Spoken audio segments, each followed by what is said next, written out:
Muscles of anterior part of abdomen. Now we are discussing external oblique muscle. It is originating from the lower 8 ribs of the shaft, which is directed medially downwards. Now insertion. These fibers will insert into the xiphoid process, which form an aponeurosis and get inserted into xiphoid process. Then you have linea alba, pubic crust and pectinal line of the pubis, and the lower fibers of the muscle are inserted directly into the anterior 2/3 of the outer lip of the iliac crust. Nerve supply is by lower 6 thoracic nerves. Internal oblique muscle origin. The lateral 2/3 of the inguinal ligament, the anterior 2/3 of the intermediate area of the iliac crust and thoracolumbar fascia. Insertion. The uppermost fibers are inserted directly into the lower 3 or 4 ribs and their cartilages. The greater part of the muscle ends in an aponeurosis through which it is inserted into 7th, 8th, 9th costal cartilage, xiphoid process, linea alba, pubic crust and pectineal line of the pubis. And nerve supply. Nerve supply is which is same as that of external oblique, that is lower 6 thoracic nerves, and in addition it has first lumbar nerve. Next, you have transversus abdominis muscle origin.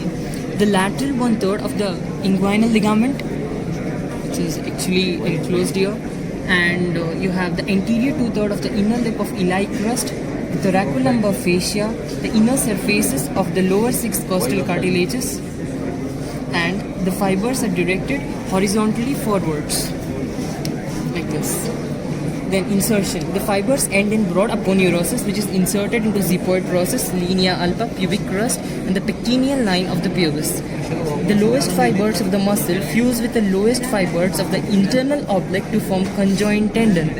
Okay, conjoined tendon is formed by the lowest fibers of the muscle, which fuse with the lowest fibers of internal oblique. Nerve supply is same as that of internal oblique, that is lower 6 thoracic nerves and first lumbar nerve. Rectus abdominis muscle origin. The muscle arises by 2 tendinous heads as follows.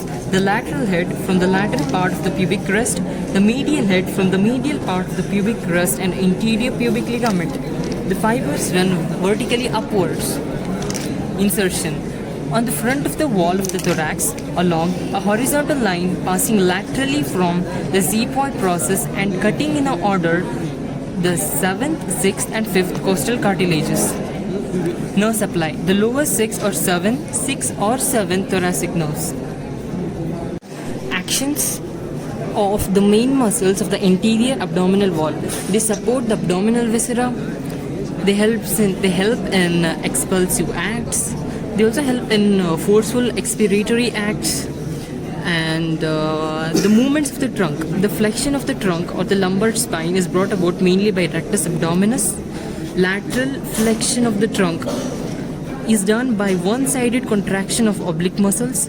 The rotation of the trunk is produced by the combined action of external oblique with opposite internal oblique.